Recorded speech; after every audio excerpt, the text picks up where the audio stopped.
तो महाराज ये तो 4 ही स्थान हुए, ये तो कम पड़ रहे हैं, तो फिर एक और स्थान दो। बोले क्या? बोले कनक, सोना। अब सोना एक तो वो कीमती धातु जो आजकल 2 लाख से पार हो गई, और एक वो सोना जो सोते ही रहते हैं। दोनों में कलयुग है, जरूरत से ज्यादा। जितनी आवश्यक है स्वास्थ्य के लिए उतनी नींद ले, वहां सब कलयुग नहीं है। लेकिन जब जरूरत से ज्यादा केवल सोना ही सोना दिखे तो वहां कलयुग है। और वो सोना कनक कनकते 100 गुना मादकता अधिकाय, एक खाए बोराए है, एक पाए बोराए।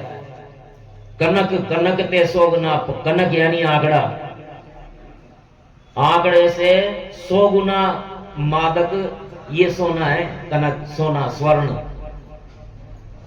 क्योंकि इस कनक को तो यानी आंकड़े को तो खाने के बाद में बोराएगा आदमी, लेकिन सोने को तो पाते ही बोला जाता है। जिसके पास सोना आ गया वो तो आदमी को आदमी नहीं समझता। एक खाए बोराए है, एक पाए बोराए। ये तो सोने में कलयुग आ गया। अब हमारी माताएं ध्यान दे, सोना चांदी पहनना बंद करो।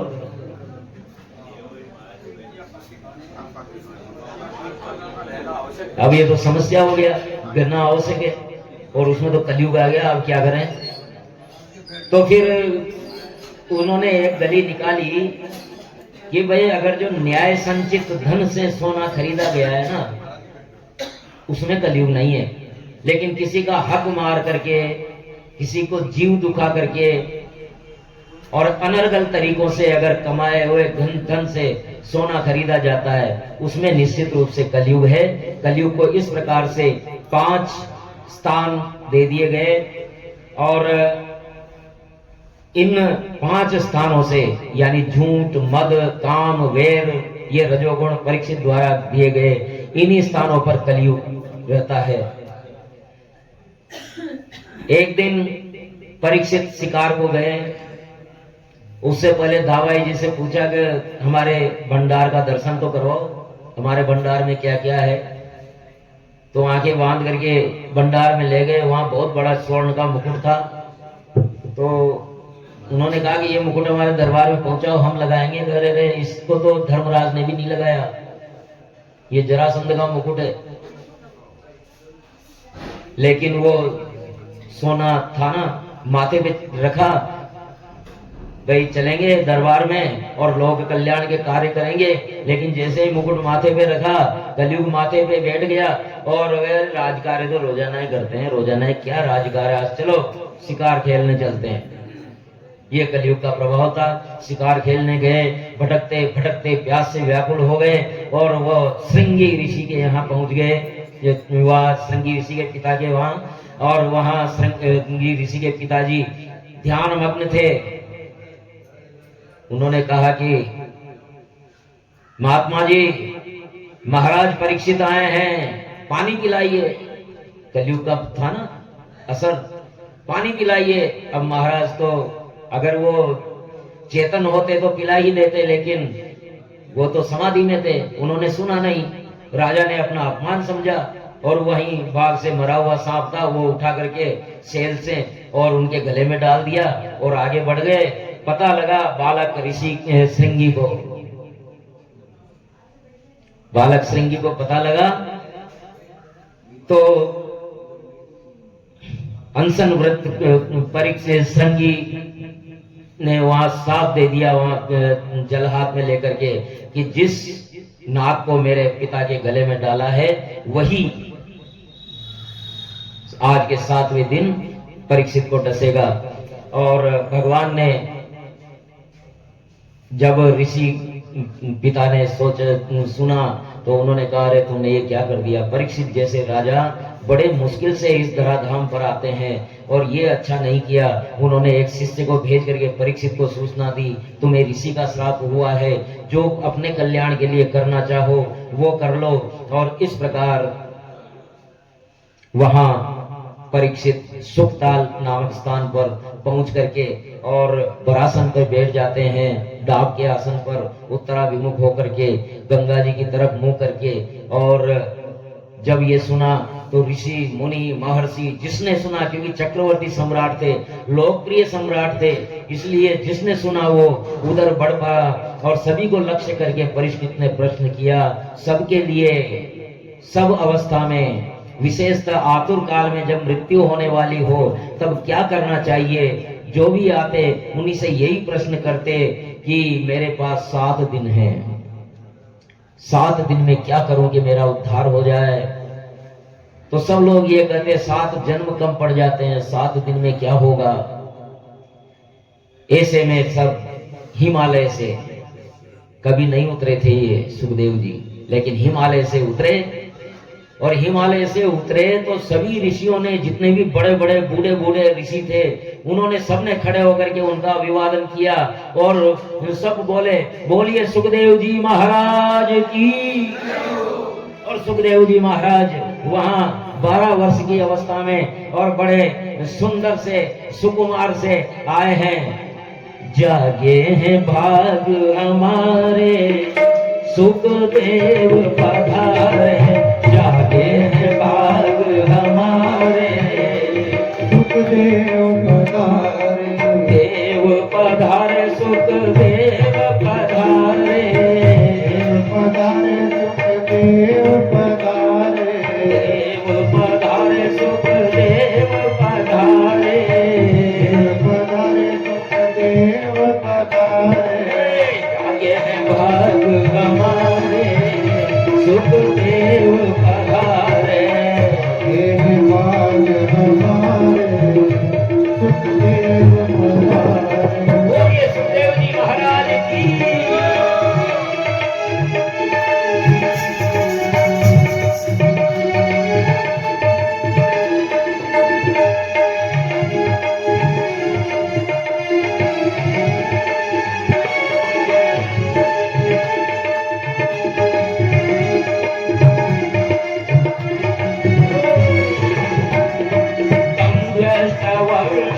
सुकुमार पाद करोरुवादंस कपोलघातम, चावायकाचोन्नस तुल्य कर्णा, शुभ्राननं कं सुजात कंकं, जागे हैं भाग हमारे सुखदेव पधारे, जागे भाग हमारे सुखदेव पधारे। बोलिए सुखदेव जी महाराज की।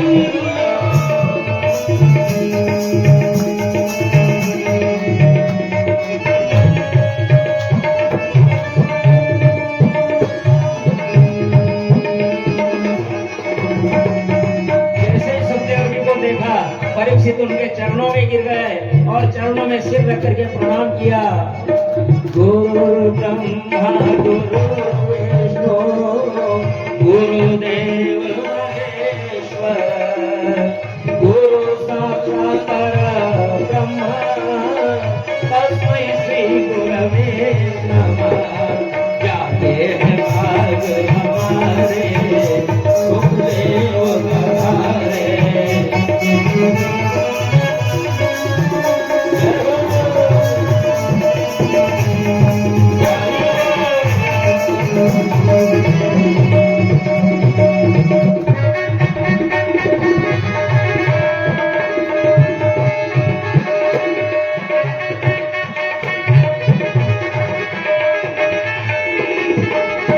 जागे हैं भाग हमारे गुरुदेव पधारे, भाग हमारे सुखदेव पधारे। अज्ञानतिमिरान्धस्य ज्ञानाञ्जन शलाकया, चक्षुरुन्मिलितं येन तस्मै श्री गुरवे नमः। जागे हैं भाग हमारे गुरुदेव पधारे, जागे हैं भाग हमारे गुरुदेव पधारे, देव पधारे गुरुदेव पधारे, पधारे गुरुदेव पधारे।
गुरुदेव,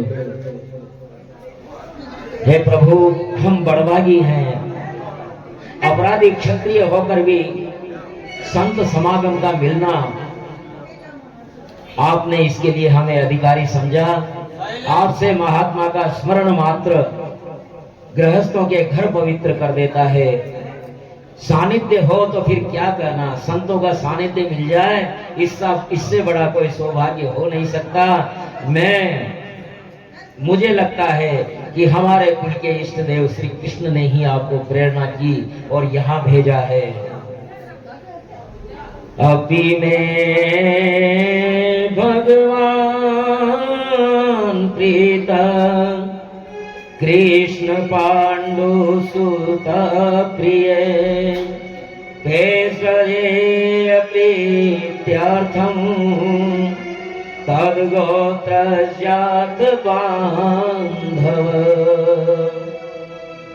अन्यथा ते त्यगते दर्शनं न कथं नृणाम् नितरां म्रियमाणानां सिद्धस्य वनिसंयस।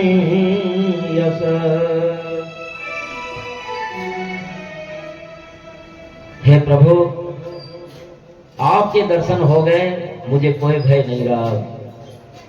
लेकिन मनुष्य के कर्तव्य क्या है, और विशेष रूप से आतुर मनुष्य के क्या कर्तव्य है, उसे क्या सुनना चाहिए, क्या कहना चाहिए, अंतिम समय में उसके कर्तव्य क्या होने चाहिए, किसका श्रवण करें, किसका जप करें, किसका स्मरण और किसका भजन करें, किसका त्याग करें और किसको ग्रहण करें।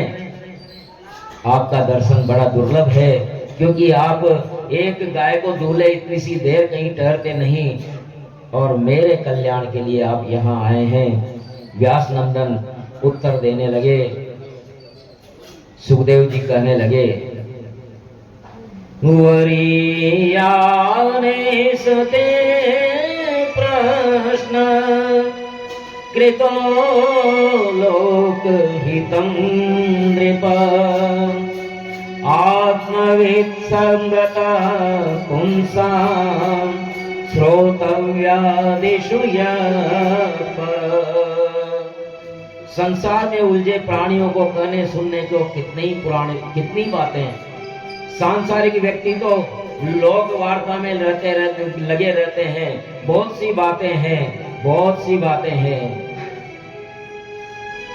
निद्रा का समय, उनके आधे से ज्यादा समय तो निद्रा में चला जाता है, आधा व्याधि में, बीमारी में चला जाता है, आधा राज कुटुंब में फंस जाते हैं, अदालत कोर्ट कचहरी में, उसमें चला जाता है।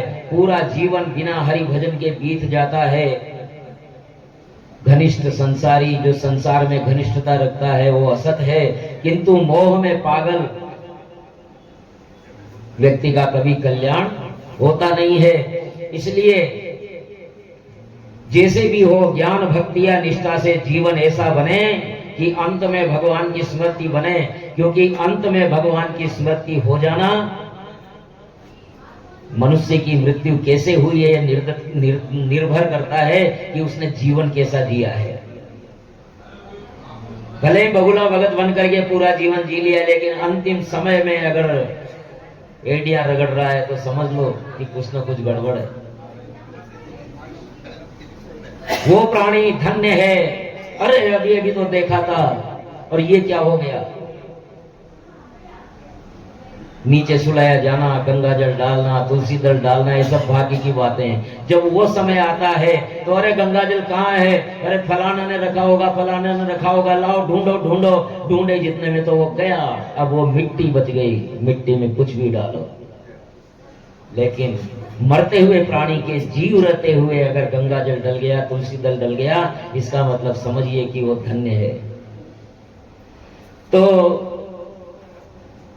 इस प्रकार भगवान सुखदेव जी कहते हैं कि राजा तेरे पास 7 दिन हैं। अरे ऐसे भी व्यक्ति हुए हैं जिन्होंने 2 घड़ी में अपना मोक्ष कर लिया। इसलिए इदम न मम ये मुक्ति मार्ग है और इदम मम ये बंधन का मार्ग है। अगर किसी चीज को हमने अपना समझ लिया ये मेरा है तो वो बंध गया।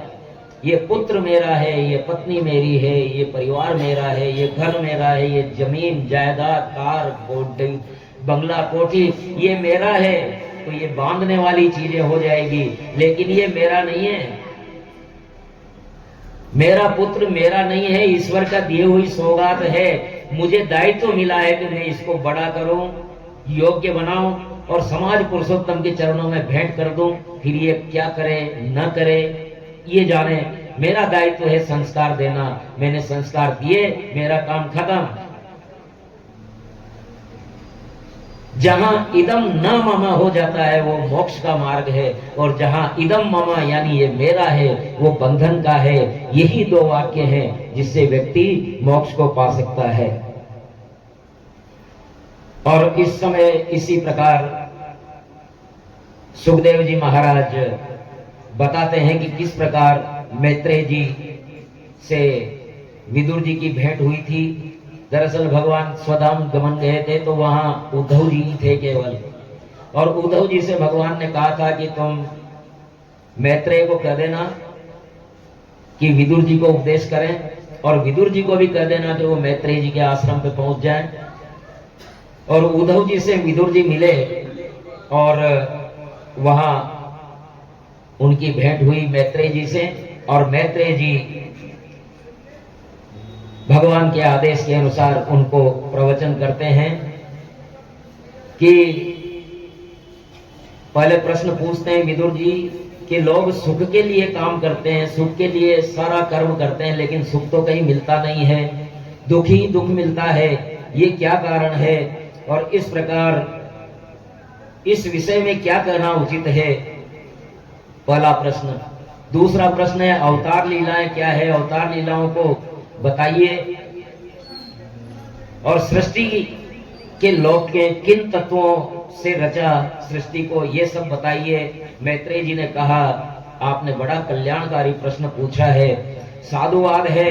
आप व्यास जी के औरस पुत्र हैं, आप साक्षात यम के अवतार हैं, जो मांडव्य ऋषि के साथ से व्यास जी के तेज से विचित्र वीर्य को दासी रूप से उत्पन्न हुए हैं। आप सदा से ही भगवान के भक्त हैं। और इस प्रकार विदुर जी को कथा सुनाने लगे, प्रकृति का वर्णन करते हैं, और इस प्रकार भगवान कहते हैं कि किस प्रकार हिरण्याक्ष धरती को रसातल में ले गया था, और भगवान ने वाराह रूप धारण करके और पृथ्वी को यथास्थान रखा था। तो परीक्षित बोले कि भगवान ये इतने शॉर्ट में नहीं, आप कृपा करके बताइए कि कैसे हुआ था, ये कौन था हिरण्याक्ष, कहां से आया था, धरती को ले गया इतना महान। तो वो बताते हैं कि एक बार